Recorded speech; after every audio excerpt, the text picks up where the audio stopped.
O marketing está mudando. Cada vez mais as empresas percebem que para conquistar e fidelizar clientes, não basta apenas vender produtos ou serviços. Em um mundo onde os consumidores buscam conexões genuínas, transparência e um impacto positivo, surge um novo conceito: o marketing de gentileza. Mas o que significa isso na prática? Como um negócio pode se diferenciar com uma abordagem mais humana e ainda assim obter resultados financeiros sustentáveis? Fique conosco, estamos de volta para mais um Debate no Café. Eu sou o Thiago Pierosi. E eu sou o Márcio Oliveira. Hoje a gente tem a alegria de receber aqui a Carol Nucci, para falar para a gente por que o marketing precisa e como ele pode ser mais gentil, como que a gentileza pode ajudar nas estratégias das empresas, melhorar a eficiência, a eficácia das coisas e no final fazer deixar todo mundo satisfeito. Tá bom? Enquanto você assiste aí a nossa vinheta, aproveita para curtir, compartilhar, seguir o Debate no Café, para que a gente possa levar esse conteúdo aí para o maior número de pessoas. Tomamos um café?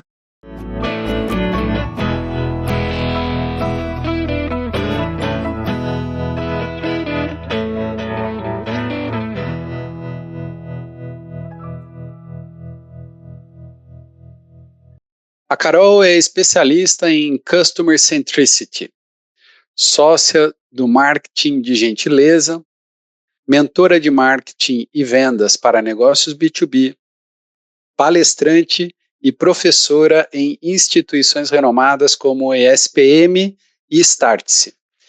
Sua trajetória profissional é bem diversificada, passando por jornalismo, engenharia, marketing e vendas, tanto em multinacionais quanto startups e consultorias. Ela também é LinkedIn Top Voice, TEDx e Web Summit Speaker. Carol, seja muito bem-vinda ao Debate no Café. Olá, pessoal, tudo bem? Estou animada com a conversa, obrigada pelo convite. Espero conseguir convencer mais pessoas que dá para ser gentil e ter sucesso no mundo dos negócios. Dá para ser gentil sempre, né? Assim, acho que a gente está precisando disso, né? A gente está precisando de um mundo um pouco mais gentil. E tem uma coisa que a gente gosta de fazer, não é bem uma gentileza, mas é uma coisa que a gente gosta de fazer aqui, que é brindar. Vamos brindar para começar. Vamos brindar. Nosso debate. Tchim, gente. Esse caneca sua é fantástica. Eu tenho uma coleção de canecas, sabe? Quando você falou do brinde, eu abri e falei, gente, o que eu vou pegar? Olhei para do Stormtrooper e falei, vai ser essa. Então tá bom. Sugestiva também, né? De falar de gentileza, vamos também, né? Mas deixa eu querer entender um pouquinho, então, qual que o que você quer dizer quando você fala de marketing de gentileza. Na verdade é assim, quando a gente fala de marketing, gentileza não é a primeira coisa que a gente associa. Muito pelo contrário, né? A gente associa, infelizmente, eu falo isso com dor no coração de publicitário aqui, que as pessoas associam coisas ruins para o marqueteiro. Nem gosto muito desse termo, né? Quando a gente olha para o mundo dos negócios, o foco principal é vender, convencer o cliente, né? Eu falo que o marqueteiro é bom de fazer marketing dos seus próprios produtos, e a gente tem também. Você está falando do marketing de gentileza e a gente tem os outros contrapontos disso. E eu acho um absurdo, por exemplo, quando a gente fala marketing de guerrilha, né? Você vai entender o que é a guerrilha, né? De pegar, parece que olhar o cliente como um alvo, ter que pegar ele, cercá-lo, pegar ele, convencê-lo. Enfim, a gente usa muito isso. A gente não, o mercado usa muito isso, o marketing acaba associado muito a isso. Pensando sempre na conversão, venda a curto prazo. Como que você enxerga esse cenário? Como que o marketing de gentileza entrou nisso? E o que é o marketing de gentileza, então, em essência? Boa. Eu gosto de começar até dando um passo para trás para que a gente entenda o que é gentileza de fato. Porque quando a gente fala de gentileza, a primeira coisa que vem à mente, além do profeta gentileza, do gentileza gera gentileza, é o estereótipo da pessoa boazinha. Ai, nossa, ela é tão boazinha, né? Ela é gentil, né? Ela faz tudo, ela... Então, tem esse preconceito como se a gentileza ela fosse uma fraqueza, porque ela associa a pessoa muito boazinha, a pessoa quase ingênua, né? E gentileza não é ser bonzinho. Pode até fazer parte em algum momento, né, a bondade, mas gentileza, até porque quando a gente é bonzinho, às vezes a gente não fala a verdade, não por mal, mas não quer arranjar conflito, né? A gente não quer desagradar ninguém, a gente vai botar ali os panos quentes. Isso não é ser gentil, porque ser gentil é colocar as pessoas no centro. Colocar as pessoas no centro significa pensar no que é melhor para elas. Por exemplo, mentir, omitir, não ser transparente, não é uma forma de ser gentil. Colocar as pessoas no centro significa eu dar a minha atenção e a minha empatia para conhecer uma perspectiva que não é a minha. A gente está acostumado a agir sob o nosso próprio viés. Só que ser gentil significa abraçar um viés do outro. Se eu quero gerar valor para o outro, preciso conhecer o outro. É a honestidade de falar de forma transparente as coisas boas e ruins, mas com o desafio de resolver os problemas em conjunto. Então, quando eu sou gentil num feedback, por exemplo, eu posso falar os problemas, mas fala, peraí, como que a gente resolve junto? Como que eu te ajudo no seu desenvolvimento? É também a conexão que a gente cria com a consistência da relação. Então, não é só eu ter um lapso de gentileza e eu esquecer, porque isso não funciona. Gentileza com interesse, né? Aquele lapso que é o interesse ali no fundo. Lapso, assim, eu tive um breve momento ali, um surto de gentileza, e depois voltei ao modus operandi normal. Não funciona. Eu preciso ter a consistência entre o que eu falo, o que eu faço, o que eu entrego, né? E é a confiança que emerge disso. Eu estou trazendo a consistência da conexão autêntica, eu estou trazendo a honestidade, eu estou trazendo a empatia, o equilíbrio das necessidades diferentes. Não é só eu ganho e você perde. Que vem o marketing agressivo, manipulador, é um marketing que tira, né? Então eu ganho e você perde. Mas também não pode ser um marketing que eu dou tudo e eu não ganho nada, porque eu não sustento o negócio assim. Eu preciso equilibrar as necessidades das pessoas envolvidas. Isso é gentileza. Então, quando eu trago esse conceito para o marketing, eu quebro a visão do marqueteiro que é manipulador, que é agressivo, vamos lá, o marketing de guerrilha, o próprio linguajar, como você falou do marketing, é o marketing, eu vou caçar, eu vou atingir o cliente no alvo, com arpão, com rede. Eu falei, gente, não precisamos prender cliente, não, vou reter, vou prender o linguajar é agressivo também, não é louco? Eu preciso, no final, enquanto marqueteiro, eu não quero convencer o cliente de nada, eu quero gerar valor. Se eu gero valor, é natural que esse cliente venha comigo. Só que para eu gerar valor, eu preciso entender a perspectiva desse cliente, eu preciso começar daqui. Não é a solução que eu criei fontes da minha cabeça. Seja essa solução o próprio produto, o serviço da empresa, ou uma campanha de marketing. Eu fiz... é bom que eles gostem, né? Quem gostar, vem. Quem não gostar, também dane-se.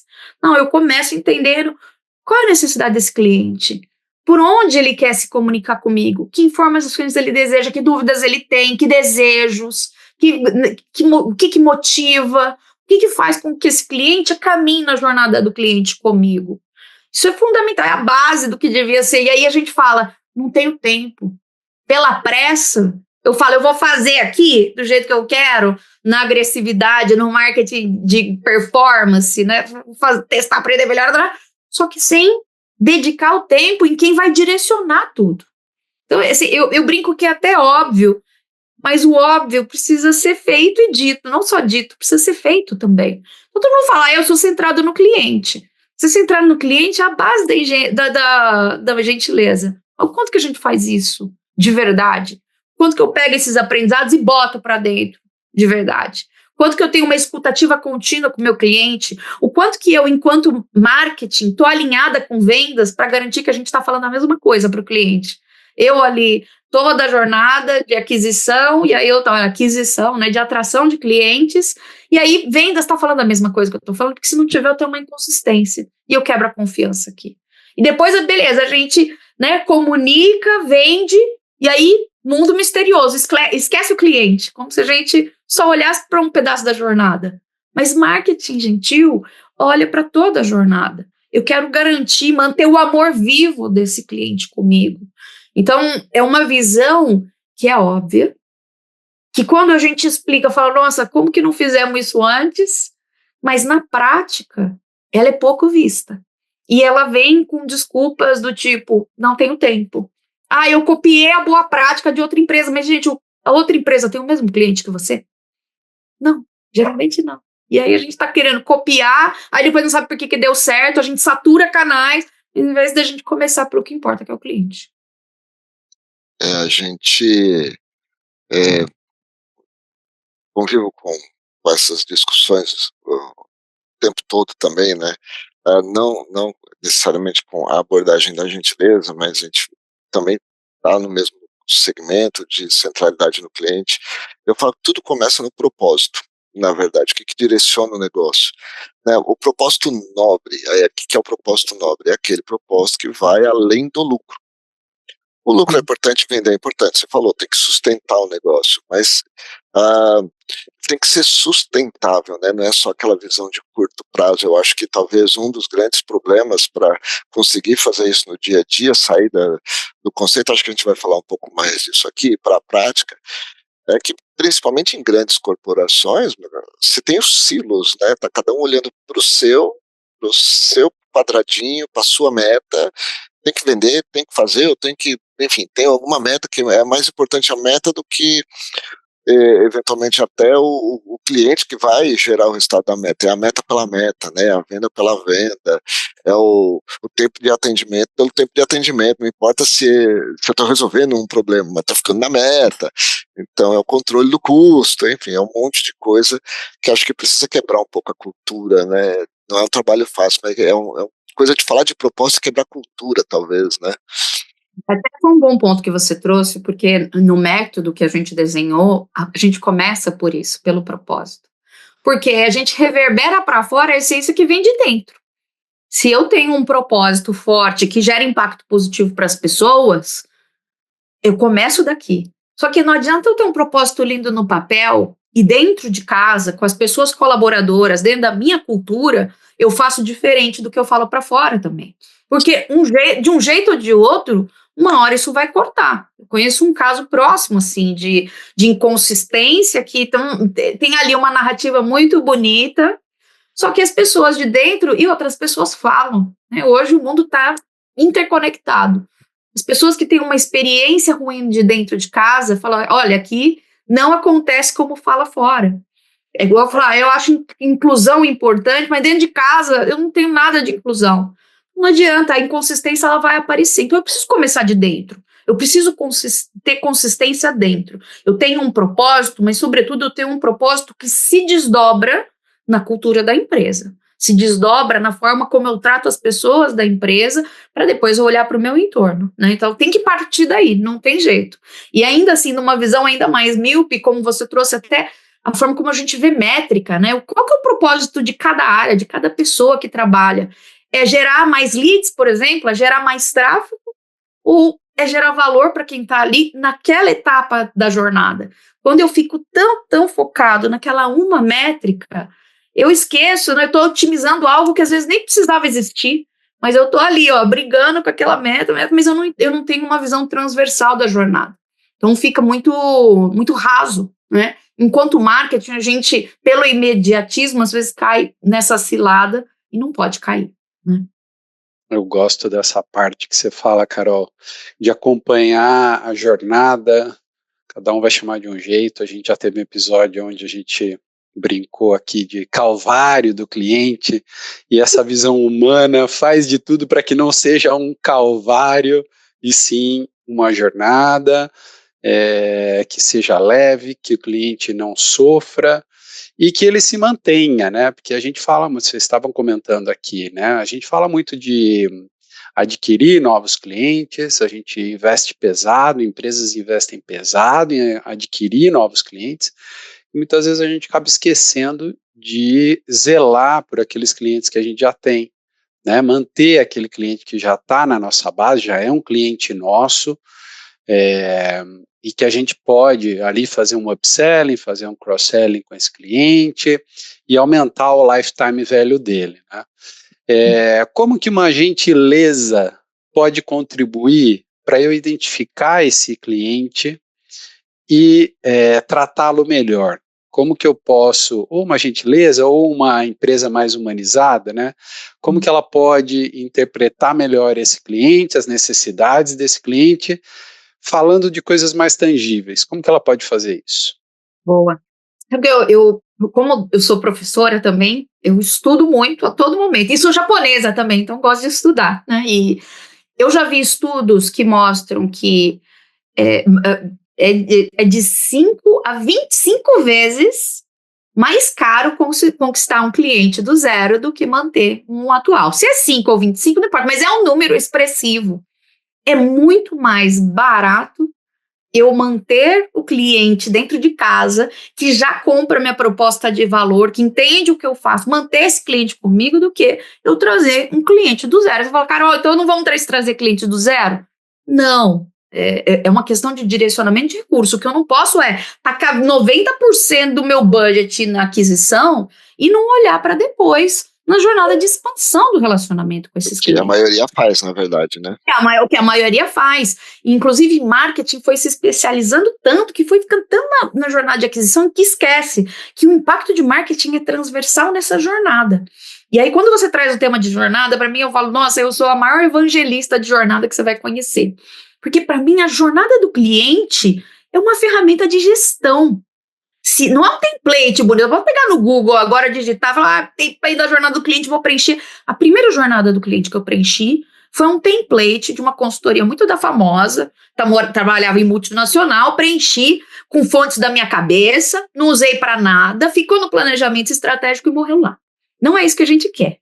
Jornada primeiro, a jornada não é awareness, consideração, decisão, a jornada é do cliente. Então, nada mais justo que eu mapeie a jornada do ponto de vista do cliente. Quem é esse cliente? No momento que o cliente tem o problema, o que está passando na cabeça desse cliente? Onde ele busca informação?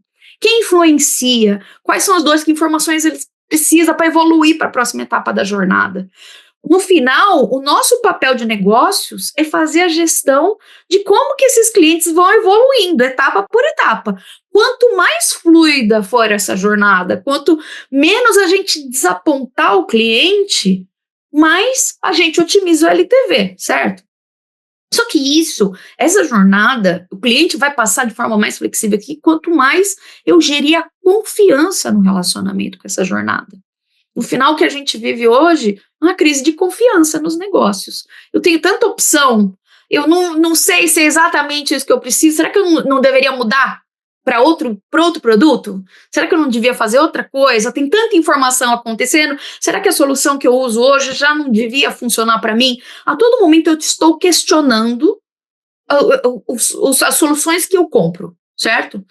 E para eu manter o amor vivo, eu preciso fazer a gestão dessa confiança do cliente. Eu preciso continuar, não é só eu chamar para jantar, não é só eu pedir em casamento, eu continuar mantendo isso depois do casório também. Então, uma vez cliente dentro de casa, eu preciso entender como que é a jornada. Vou pegar o caso, por exemplo, como eu trabalho com muita empresa de tecnologia, vamos pegar o caso de um software SaaS para B2B.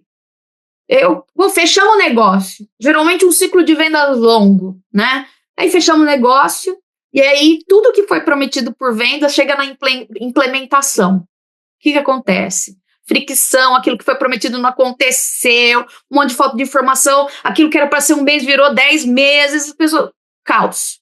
Como que é a jornada de implementação? Como que eu posso educar meu cliente antes, a partir dos problemas que a gente tem na implantação, como que eu posso melhorar esse serviço? Fiz a implementação, fiz o onboarding, como que eu continuo o engajamento desses clientes dentro da minha solução? O que eu posso fazer para que essa solução continue sendo útil? Exemplos clássicos do nosso dia a dia.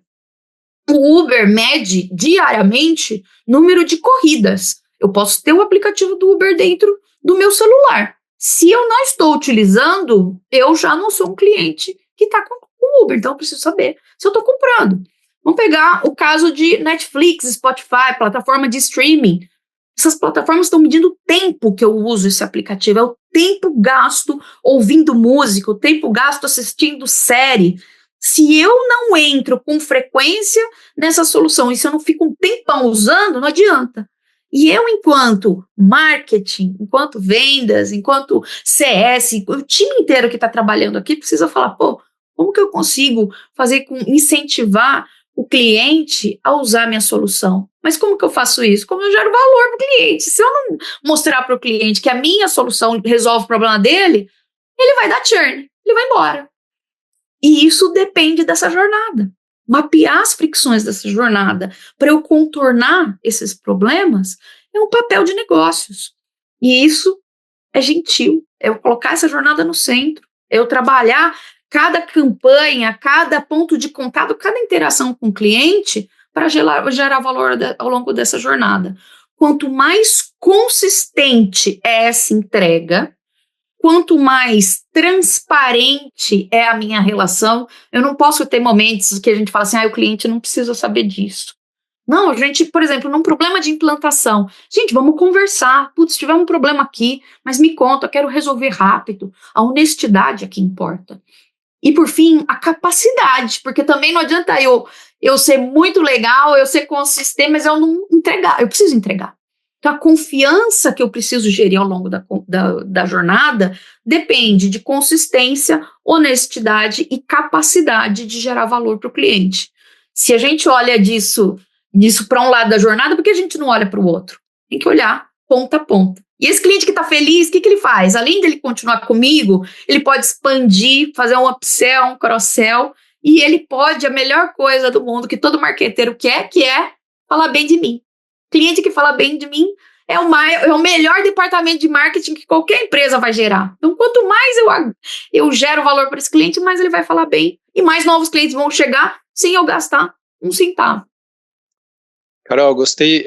Você traz o exemplo do B2B, né? Eu consigo tangibilizar bastante quando a gente olha essa relação B2B, que, claro, você não tem tantos projetos, você tem grandes clientes. No B2C, a gente pensa, trazendo também, de novo, um exemplo de serviços. Vamos imaginar aqui uma empresa de telecomunicações, que eu trabalhei muitos anos, que tem milhões e milhões e milhões de clientes. Nesse caso, como, né, porque quando você está tratando de 10 clientes na sua carteira B2B, eu entendo, mas quando eu estou tratando de milhões, humanizar é tão fácil quanto no B2B? Existe um cliente ideal, um cliente-alvo? O que a gente pode fazer de paralelo aqui? Bom ponto que você falou do cliente-alvo, né, do perfil de cliente ideal. Olha lá o alvo, né? A gente fala que tem que aceitar. É uma obviedade não óbvia que eu brinco, né? Quando a gente fala de gentileza, de centralidade no cliente, alguns clientes são mais valiosos do que outros. E isso é ser gentil também. Porque quando eu fico tentando vender para quem eu não gero valor, eu estou perdendo meu tempo e o tempo da pessoa.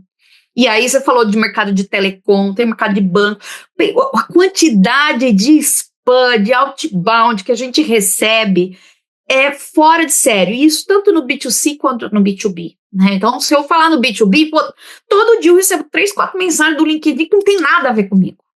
Do mesmo jeito, eu recebo 4, 5 ligações de alguém querendo vender alguma coisa que eu não quero comprar. Porque eu estou tentando lá vender na goela, enfiar na goela do cliente um negócio que o cliente ou não quer, ou não precisa, ou não está preparado para comprar. Então, o cuidado, de novo, com a jornada é importante aqui. Mas entrando, por exemplo, do B2C, eu tenho alguns exemplos interessantes aqui para a gente pensar do outro lado da jornada. Vou pegar um caso clássico, que é o caso do Nubank.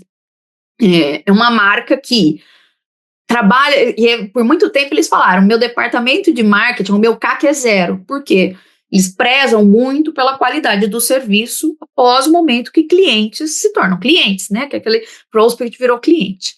E um exemplo de iniciativa, né? Porque uma coisa é eu falar, outra coisa é eu fazer. Mas um exemplo de iniciativa, além de todo o trabalho cultural que eles fazem, né? De colocar o cliente no centro, eles têm, no time de CS deles, eles têm um budget por pessoa, que ao interagir com o cliente, seja por coisas boas, né, clientes que interagem falando coisas boas, elogiando e tal, mesmo quando tem um problema, né? Eu tenho um budget para surpreender. E ter esse que é mais, por isso que a gente vê tanta ação diferente do Nubank, fala, nossa, Nubank mandou um Pikachu para o cliente, Nubank escreveu a cartinha à mão, porque essas pessoas estão ouvindo, elas colocam atenção genuína em ouvir esse cliente, entender um pouco sobre ele para falar, eu posso surpreender aqui. Só que a marca, ela não vai do zero ao encantamento do dia para a noite. Para eu gerar valor antes e depois que o cliente vira cliente, eu preciso entender primeiro a base. Não adianta eu querer mandar cartinha bonita se eu não gero valor. Então, minha solução resolve o problema do cliente? Resolve bem? Resolve de forma segura? Isso é o básico bem feito. E o básico bem feito, às vezes, a gente não vê. Um segundo ponto, a gente fala, bom, eu resolvo. Mas eu resolvo de forma fácil, conveniente, é aquele produto que, além de ser bom, ele está ali no momento que eu preciso. Se for muito trabalho a chegar nessa solução, eu não vou comprar. E aqui a gente entra, por exemplo, em disponibilidade de produto. Estou falando até de varejo, né? Pode ser um produto que resolve o meu problema. Se eu não consigo comprar, não adianta. Eu não vou conseguir. Eu não quero falar exemplo ruim, né? Mas tem um produto de uma marca específica que é tão... Eu amo, mas não consigo comprar, é muito difícil. Aí você tem que comprar na internet, chega milhões de anos, fala, gente, mas é um produto tão bom. Marketing não está sabendo fazer comunicação, não tem distribuição. Eu não consigo chegar naquele produto de forma fácil e eficiente, rápida, conveniente. Aí eu vou para o encantamento, aqui eu vou para a conexão emocional. O que eu faço para o cliente para ele lembrar de mim e falar, putz, essa marca está conversando comigo. E isso vai desde uma interação simples no CS, como uma campanha bem feita de marca. Pega o exemplo de Dove, da Unilever, por exemplo, quanto que é uma marca que trabalha a beleza real ali, dia após dia, você se conecta com uma marca como essa. Os exemplos que a Nike faz de propaganda, falando sobre empoderamento feminino, você fala, pô, eu me conecto com essa marca, eu quero comprar dessa marca, eu defendo essa marca. Aqui eu vou na conexão emocional, mas antes, fazer o básico bem feito. Fazer mais rápido, eficiente, conveniente, é a base, né? Isso vai tanto do produto ali do varejo que eu comentei, a uma solução de serviços, e você falou o caso de exemplo de telecom, eu uso muito exemplo de telecom, porque tá aí uma indústria que é muito acostumada a privilegiar a aquisição. Putz, e aí taca promoção, benefício, não sei o que, 3 meses, não sei o que lá, e tarará, tarará. Só que quem está na base, comprando, feliz, essa pessoa só está tomando aumento após aumento, problema de serviço. Ninguém está olhando para a gestão dessa jornada de encantamento pós-conversão. Eu ainda não conheci uma empresa assim, que falou, pô, me surpreendeu, entregou mais rápido, resolveu o problema que eu nem vi, antecipou a minha necessidade. Né? Se ligar no call center, oferece a promoção para ele. É assim que muitas vezes era assim, né? Que se resolvia. Retenção. Trabalhei com 4 anos na aquisição de cliente. Era assim que resolvia. Se ligar no call center, dá a oferta para ele. É muito passivo. Muito passivo. Então, reativo, né? Reativo. E aí você fala, quero dar também, agora dane-se, né? Vamos dar. Não, eu tenho, Márcio, antes de passar para você, que eu sei que você tem uma pergunta aí, de fato, aconteceu comigo hoje, eu estou indo para o Mobile World Congress daqui 2 semanas, em Barcelona, então, né, você cria o teu perfil, aplicativo, as pessoas então passam a ter contato com você, recebo no LinkedIn um convite hoje, nitidamente a pessoa leu o meu perfil e fez, né, um approach, porque ele queria conversar comigo sobre café. Vamos conversar sobre café, e aí você via que se repetia na mensagem que ele mandou via LinkedIn, repetia café 3 vezes, ou seja, uma IA preparou e disparou alguma coisa para ele nem sabe que eu não estou trabalhando com café, né? Estou trabalhando numa indústria farmacêutica e que o café está lá no meu perfil do LinkedIn, mas... Então foi um desastre, né? Não façam imagino. isso, não façam isso, Não. isso não é foco no cliente, isso não é ter gentileza, porque me fez gastar meu tempo de olhar o que eu tinha no LinkedIn, uma mensagem. Não façam isso. Gera mais ranço, se falar agora que eu não vou comprar Exato. mesmo. Agora que eu não vou falar com você e não vou me conectar, né? Porque é um robô, você é um robô, né?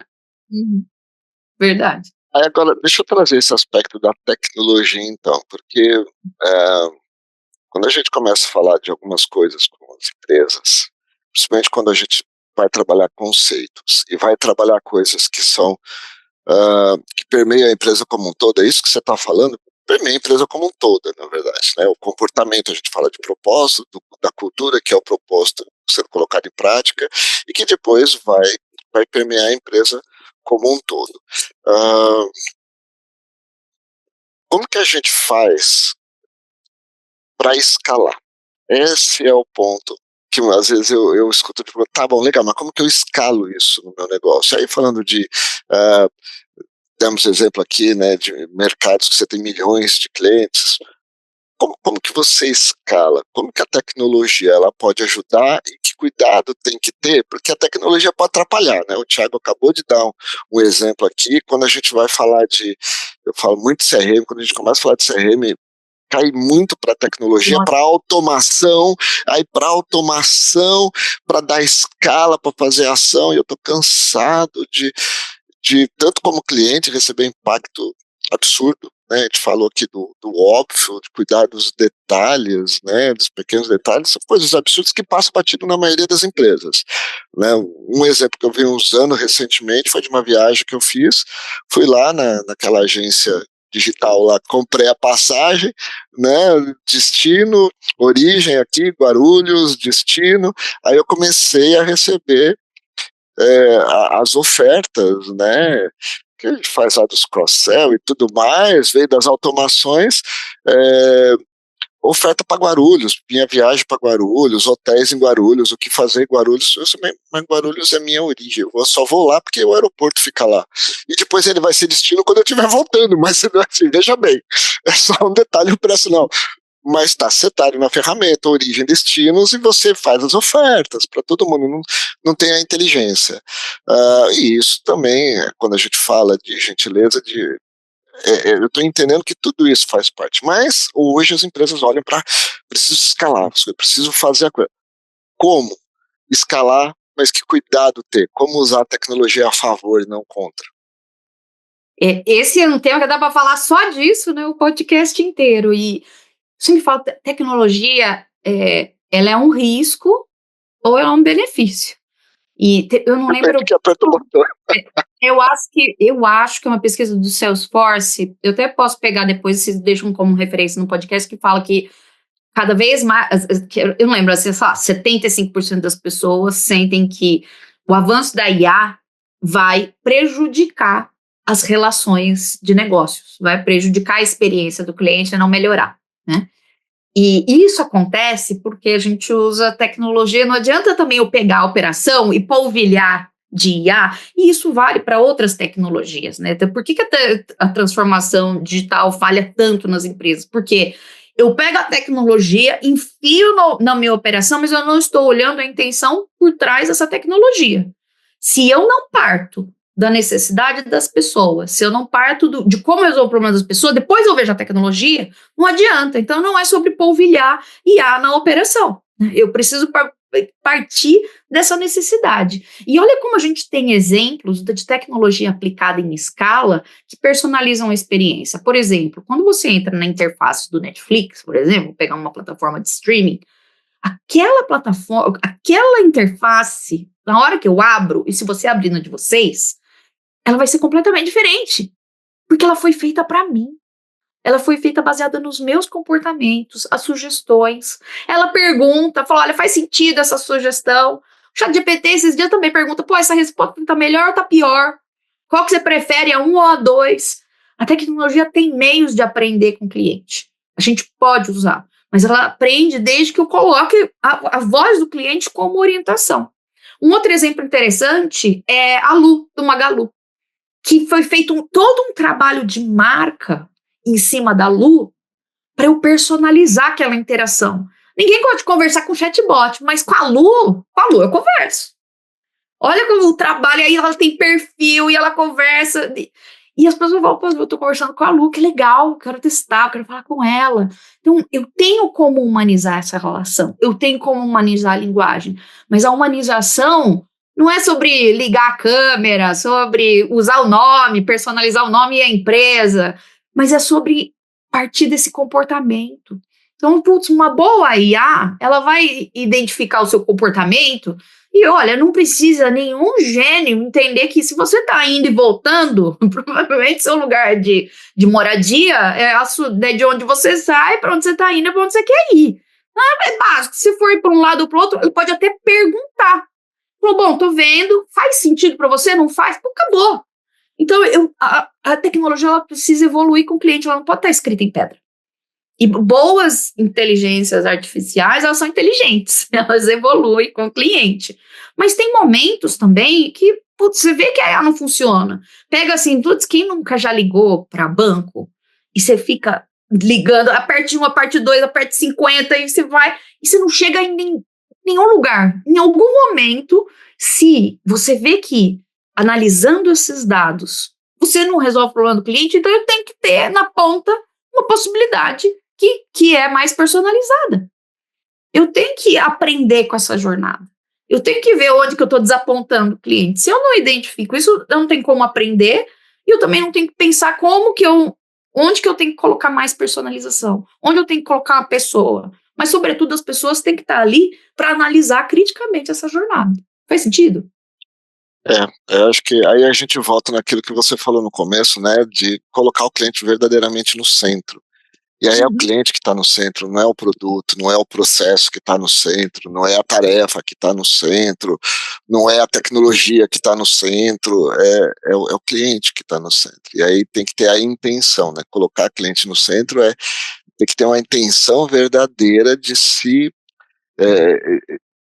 É a empatia, né? De entender o momento do cliente, o motivo do cliente, por que ele tem um contato ou não, enfim, por que ele está se relacionando com a marca, não importa qual seja o momento, né, seja numa pesquisa, seja de fato num pós-venda, não importa onde que mas tem a intenção, né, de fato colocar o cliente no centro, nos pequenos detalhes, talvez algumas coisas que a gente pode aprender com a Disney, né, de usar o cuidado dos pequenos detalhes, porque a gente gosta de cuidar dos grandes às vezes, mas é ali no dia a dia, nas pequenas coisas que destrói tudo, né. Exatamente, tá ali no... E é uma visão que precisa ser menos míope. E isso envolve o desenvolvimento da cultura da empresa nessa direção, né? Então, você pegou o caso da Disney, as pessoas ali entendem a jornada completa do cliente. Para que você olhe para uma interação e falar, não pode nenhuma pessoa tá triste aqui, eu vou fazer de tudo, para tudo que eu estou fazendo, mas a experiência dessa pessoa vai ser sensacional. Eles têm todo um mecanismo para garantir isso ao longo da experiência do parque, né? Para quem teve a oportunidade de ir. E quando eu falo de miopia, eu vou dar um exemplo que também está no dia de todo mundo. Vocês já bateram um carro e tiveram que acionar sinistro por causa de guincho, essas coisas? Essa é uma jornada, né? Pedir guincho é uma desgraça, né? Primeiro, a solução pode até estar no celular, né? Você fala, eu tenho meu seguro, tá aqui. Aí você entra no app. Aí fala, mas para guincho você vai ter que ligar. Já ninguém gosta de ligar, mas tudo bem, vamos ligar. Aí você liga. Aí você fala com a pessoa 1, que pega todos os seus dados. E aí você fala, bom, beleza, agora eu vou passar você para a área do guincho. Aí você vai para a área do guincho, que vai pegar seus dados tudo de novo, porque ninguém olha para essa jornada, ele não está pensando para o cliente. Mas pegou todos os seus dados de novo e fala, bom, beleza, o guincho agendado, agora eu vou te passar literalmente para quem vai dirigir o guincho. Aí você vai falar com essa pessoa, aí você fala de novo, aí você espera. Aí chega o guincho leva seu carro. Aí alguém vai ligar para você e vai falar, viu, você pode entrar no aplicativo e avaliar o serviço? Olha essa jornada, a McKinsey mapeou essa jornada, ela falou que jornadas de acionamento de seguro de carro tem de 7 a 11 interações. E aí a pessoa que está falando, atendente número 2, está lá olhando para o tempo de atendimento. Meu tempo de atendimento foi 1 minuto, mas ela está ali. Só que, gente, aquela etapa tinha que existir? Não. Porque o problema do cliente, qual que é o problema macro do cliente nessa jornada? Meu carro bateu, eu preciso que meu carro seja guinchado no menor tempo e sem estresse, porque eu já estou estressado. E as pessoas não, elas estão olhando ali para o tempo da ligação, mas elas não estão olhando para o todo. E ensinar isso dentro de casa é muito importante, porque senão as pessoas nunca vão olhar para o todo. Por exemplo, uma área de jurídico, de contratos. Puta, você faz um trabalho sensacional de marketing, fecha o contrato. Aí aquele contrato que ninguém gosta de ler, um vai e volta desgraçado, você tá ali refém do contrato, ninguém olhou para aquilo. Você tem uma etapa da jornada que não é centrada no cliente em nenhuma empresa, é essa etapa, que é um saco. Aí fala, putz, eu tenho que ensinar essas pessoas que parecem que estão no backstage, mas não, elas têm uma etapa da jornada que elas são cruciais. Quanto mais simples for essa jornada, mais fácil o cliente vai continuar comigo, menos raiva ele vai ter no momento de onboarding. Então, por que não olhar para isso? Então, eu conheço 2 empresas que têm um case legal, tanto a Atlassian, que é a empresa da Gira, da Trello, sabe? Eles têm o objetivo de ser o contrato mais simples possível, para você não ir para trás. Então, a jornada é fluida, é rápida, é para você comprar, ser feliz e tocar a vida. Então, eles falaram, essa é uma fricção. Se eu diminuo essa fricção, minha conversão aumenta. Um outro exemplo é a Peer Seguradora, que o tempo de você acionar o reembolso do seguro, quando eu conversei a última vez com um dos founders, ele falou, era 17 segundos entre eu acionar, falou, olha, putz, aconteceu tal coisa, preciso acionar o seguro, e a pessoa recebeu o dinheiro do sinistro. Então, você vê como dá para trabalhar cada jornada? Eu preciso trabalhar a cultura dentro da organização.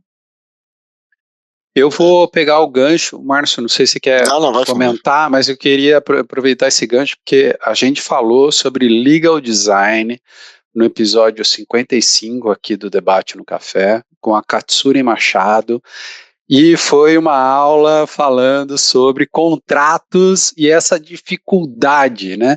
E como o legal design pode contribuir para que você tenha um contrato muito mais leve, muito mais objetivo e onde todo mundo sai ganhando, tanto a empresa quanto o cliente, né? Mas eu queria fazer aqui, Carol, uma provocação. Muita gente, né, muitos profissionais poderiam associar a gentileza com fraqueza nos negócios, vamos falar assim, né? E aí minha pergunta vai um pouco nessa linha. Existe um limite para essa gentileza e a gente chega ali e para?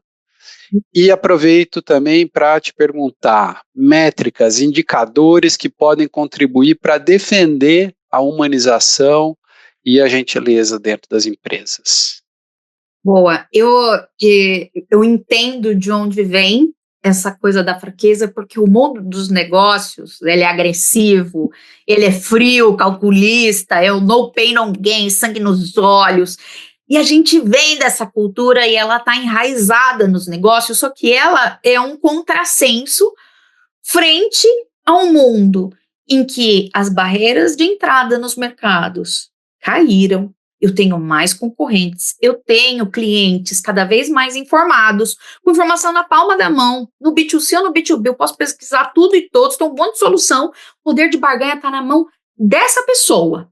Então, como que eu ainda defendo um estilo agressivo, não sei o quê, pega, sabe, coach de vendas, temos que vender, ligar para 200 vezes, não sei o quê, sendo que essa pessoa tem a decisão. Olha quantos exemplos a gente trouxe aqui, que dizem que esse lado pode até dar certo por um tempo, mas cada vez vai dar menos certo. Então, a humanização faz muito, muito sentido, tem muito dado. Eu fiz uma palestra no Web Summit, que eu falei sobre o business case da gentileza nos negócios. E eu falei, para falar desse tema, a gente tem que estudar. Então, tem estudos e estudos. Putz, eu estudei reportes de McKinsey, Harvard, MIT, tudo que vocês podem imaginar, eu estudei. E, putz, existe uma relação muito clara, uma conexão muito clara. E nas empresas que, de fato, colocam as pessoas no centro, de forma sistêmica, e não um surto, mas de forma sistêmica, e o benefício dos negócios. Então, o primeiro ponto, falou, puta, eu preciso convencer a empresa, falou, olha, não estamos sozinhos. dados e fatos existem. Se vocês digitarem no Google agora, eu gosto muito de pesquisar, né, dados fora, né, que geralmente são estudos mais globais, mas você digitar, né, dados, gentileza nos negócios, vocês vão achar muita coisa de fonte que todo negócio adora. Aí o segundo ponto, falou, bom, o que a gente quer aqui? Todo negócio, sem exceção, quer 3 coisas. Quer atrair os clientes certos. Quer garantir que os clientes certos continuem e expandam com a gente da maneira mais fluida possível, eficiente. Todo negócio quer isso. Se o poder de barganha está na mão do cliente, a lógica para você atingir essas 3 coisas está na humanização. Está em colocar os desejos, as necessidades do cliente aqui. Mas aí você perguntou, isso pode ter um limite? Pode, porque não adianta eu também dar tudo ao meu cliente e eu prejudicar o meu negócio. E por isso que é importante equilibrar. Não é tudo para um, nem tudo para o outro. Para fazer sentido, precisa fazer sentido para os dois. Quando isso não faz sentido, provavelmente a gente não tem um match de ICP. Eu não estou vendendo para o perfil de cliente certo? Por quê? Eu estou fazendo de tudo. Quem nunca aqui ficou dando murro de ponta, em ponta de faca, de cliente ruim, que não. Você vê que a sua solução simplesmente não é para esse perfil. Ou você muda o produto, ou você muda o perfil de cliente. O match está aqui, né? Então, a gente primeiro precisa direcionar. Por isso que eu falei, alguns clientes são mais valiosos do que outros. Preciso direcionar os esforços para cá. Sempre que eu tenho um desbalanço na relação, quer dizer que ela não vai funcionar. Para eu preciso gerar valor para clientes. Mas desde que essa geração também gere valor para o negócio. É um retroalimenta o outro. Se eu gerar valor só para o cliente e não gerar para o negócio quebra. Se eu gerar valor só para o negócio, para o cliente, uma hora eu não vou conseguir mais cumprir com os meus objetivos. Então, essa é uma balança, né? E o último ponto que você falou sobre métricas, para mim a melhor métrica é LTV. LTV e Customer Equity mesmo, né? O valor da empresa com base na sua base de clientes. Eu estou mostrando que eu tenho uma empresa que, de fato, quando atrai os clientes ficam, expandem os relacionamentos, falam bem de mim. Isso é uma métrica de gentileza, com certeza, porque você não consegue sustentar isso por muito tempo, isso é um serviço ruim, né? Então, primeira coisa de negócio mesmo, eu preciso garantir que esse cliente está comigo por muito tempo. Mas eu também preciso garantir que esse cliente está feliz. Então, eu posso ter métricas como Customer Health Score, Customer Effort Score, tem várias nesse sentido, o próprio NPS, métricas que vão medindo a satisfação, a felicidade, o engajamento com o cliente ao longo da jornada. Mas o que eu gosto de fazer é, de acordo com cada jornada de cliente, porque não é essas métricas são as padrão. Dá para começar com as padrão? Dá. Você gera muito insight aqui, isso retroalimenta a operação. Mas que métrica você tem que mede valor gerado para o seu cliente de fato? Eu dei o exemplo de streaming, né? Então, por exemplo, o Spotify e o Netflix são empresas que têm como métrica norte o tempo gasto ali. Porque se a pessoa está lá, ela não está lá só por estar.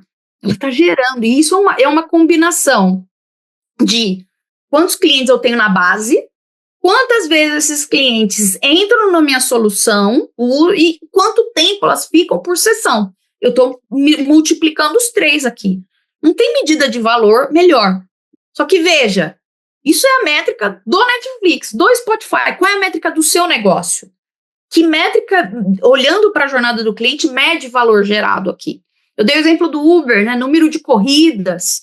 O que mais que a gente pode medir de acordo com a jornada de cada cliente? Então, buscar esse indicador que demonstra valor gerado, é essencial e coloque esse indicador como métrica-chave.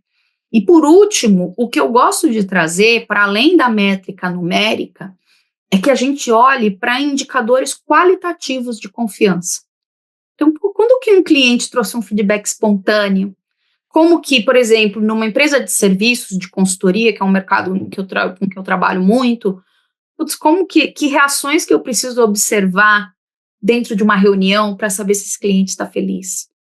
Quando eu conheço a jornada do cliente ponta a ponta, eu consigo identificar esses momentos, esses wow moments. E é importante eu estar atenta, porque e aí quando eu falo pode ser eu, marqueteira, eu vendedora, eu pessoa de CS, eu pessoa de produto, pessoas que têm a interface com o cliente. O que eu estou observando no comportamento desse cliente qualitativamente para garantir, putz, estamos no lugar certo. Isso depende da jornada de cada um. Posso dar vários exemplos, mas, sobretudo, entenda a jornada do seu cliente para encontrar quais são os indicadores de confiança, sejam eles qualitativos ou quantitativos, que demonstram valor gerado, satisfação e engajamento na jornada. Fantástico. Eu acho que o grande aprendizado para quem quer começar, a empresa que quer começar a olhar de uma maneira diferente, além de chamar você, né? É tirar um pouco só o olhar da ansiedade que as metas pressionam, buscam, assim, que geram nas pessoas, olhar de fato de maneira mais estratégica, sai do operacional, o operacional consome, né? O operacional consome todo mundo, até o alto escalão, sai um pouco disso. Se permita olhar o cliente com outros olhos e querer entender por que ele é seu cliente, né? O que fez ele comprar de fato, qual que é o momento e o motivo. Eu sempre falo de tentar descobrir o momento e o motivo do cliente é fundamental, porque esses momentos, esses motivos são os gatilhos para você falar com ele. Não é tá chegando no final do mês, tem que bater a meta, é o momento de falar com o cliente, não é isso. É compreender, ser verdadeiro, ser íntegro, é mudar a forma de trabalhar, sair um pouco das fórmulas mágicas, né? Acho que tem que abandonar as fórmulas mágicas, porque elas na verdade não funcionam, não são fórmulas, são fórmulas, mas não são mágicas, não funcionam. E marqueteiro adora uma fórmula mágica. O marqueteiro adora. Nossa, vou seguir, eu vejo várias, né? Como eu atuo muito com o negócio B2B, por exemplo, você pega a ABM, que é um tema sobre o qual eu falo e trabalho muito com as empresas, né? Que é o marketing baseado em contas. E o pessoal acha que é assim, ó, 5 passos, amanhã, resultados. Mas não, gente, porque trabalhar dá trabalho. É lógico que dá. E aí parece que a gente está perdendo tempo, mas quanto tempo a gente perde errando ou insistindo no erro? Tem muito custo oculto que você vai pagando ao não olhar para o cliente de verdade e colocar no centro, né? Então, é importante ter atenção para esses custos ocultos e treinar o time para que em cada coisa que o time faça, de fato, coloque o cliente no centro de verdade. Carol, nosso tempo está acabando, infelizmente, que o papo está tão bom, tão fluido e tão leve, tão gentil, que não dá vontade de parar, né? Espero que a gente tenha transmitido aqui para quem está nos ouvindo até agora essa boa jornada dentro desse episódio. Eu já deixo aqui meu agradecimento. Adorei te conhecer, adorei ter você aqui no Debate no Café conosco, aprendi demais. Márcio, muito obrigado. Carol, passo para você fazer aí suas últimas colocações antes do Márcio fazer o fechamento do nosso episódio. Muito obrigado. Eu que agradeço, gente. Muito obrigada por me convidarem para ter esse espaço. Quanto mais a gente fala sobre isso, a gente gera uma provocação saudável, mas, sobretudo, o que a gente quer é que essa provocação saudável se transforme em ação, que quebre a inércia e inspire ação dentro das empresas. Isso está em cada ação pequena, na interação com o time, e isso vai escalando. A gente precisa começar de algum lugar. Então, que a gente não deixe a necessidade de ter grandes planos para conseguir trazer a centralidade no cliente e a gentileza para o dia a dia dos negócios. E o outro, trabalhar dá trabalho, gente. Invistam nisso, trabalhem isso com as empresas. Esse é um trabalho que eu faço, inclusive, então deixo meu jabá, mas falo muito também, como o Márcio comentou, né, no comecinho, quando a gente estava conversando antes, eu escrevo muito sobre isso, além de compartilhar em eventos, nas mentorias que eu faço, no trabalho, né, como conselheira nas empresas. Eu deixo esse conhecimento aberto para quem quiser pesquisar. Entre no meu LinkedIn, tem um monte de coisa. E quem quiser puxar um papo, eu também estou aqui. Muito obrigada, gente.